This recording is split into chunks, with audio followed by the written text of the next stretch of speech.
Organizers say they raised more than $4,000 for the victims and families. Anyone who could not make it to the game but would still like to make a donation can do so through the Assist the Officer Foundation. By the way, the final score is 7-3 Dallas. French authorities are learning more about a man who they say stabbed 5 people in Paris. A 29-year-old man was killed and 4 others were hurt in the attack Saturday night. This morning, authorities say those 4 people are in serious condition and are expected to recover. They say the attacker tried to enter several bars and restaurants but was blocked by people inside. Police tried to stop the man with a stun gun, but when that did not work, they shot and killed him. Authorities say the attacker was 19 or 20 years old and born in Chechnya. His parents are being questioned. ISIS claims he was one of their soldiers.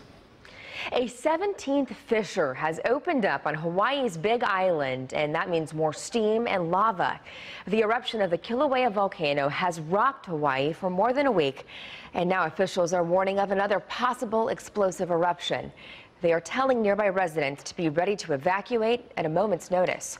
Here's Dan Haggerty.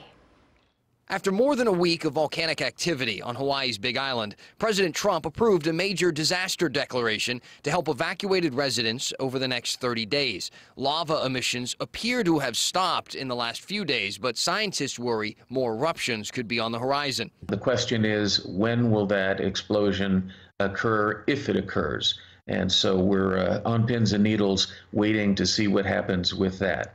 As they wait, people on the island are trying to shield themselves from the fallout. We really want to take measurements to protect the children right now. We have masks for them, but I don't know if any of them are really small enough for the small baby. The eruptions released high levels of sulfur dioxide and other gases into the atmosphere. Those toxic fumes can mix with moisture, causing volcanic smog and acid rain. It's mostly going to be an irritant. It will be trouble breathing or maybe some burning of your lungs. While the eruptions and gases are relatively isolated to one part of the island, experts stress the importance of following evacuation orders. As long as you leave, you'll be fine.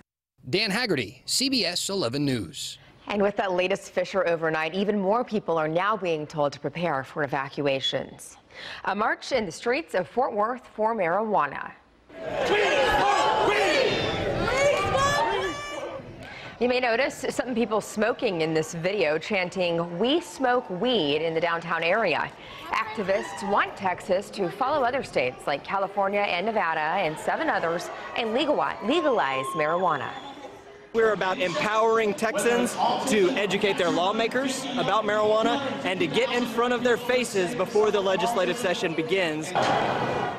Texans approved medical use in 2015, but it is very restrictive in terms of legislation compared to most other states. A McKinney teenager was just thinking outside the box, but it's what's inside boxes she started collecting that a local homeless shelter says will help hundreds of women.